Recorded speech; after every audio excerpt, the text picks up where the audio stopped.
என்னை சூழும் போது அதை பனி போல உருகிட செய்பவரே. மலை போல துன்பம் என்னை சூழும் போது அதை பனி போல உருகிட செய்பவரே.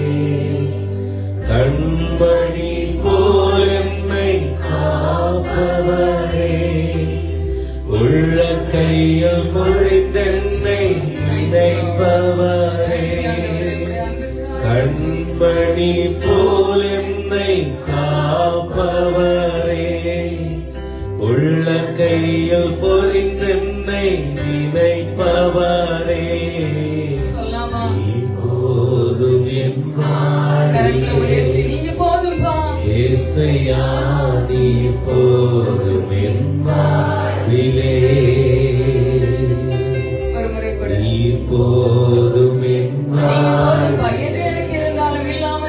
ஏசையா, நீர் போதும் என் வாழ்விலே. உங்களை சுற்றி இருக்கிற எல்லாருமே இது நடக்காது என்று சொன்னாலும் இது நடக்கும் என்று கர்த்தர் சொல்லிவிட்டால் அது நடக்கும். உங்களை சுற்றி எல்லாம் தடையா இருந்தாலும் தடைகளை உடைக்கிறவர் உங்களுக்கு முன்பாய் சென்று விட்டார் என்றால் அது நடக்கும்.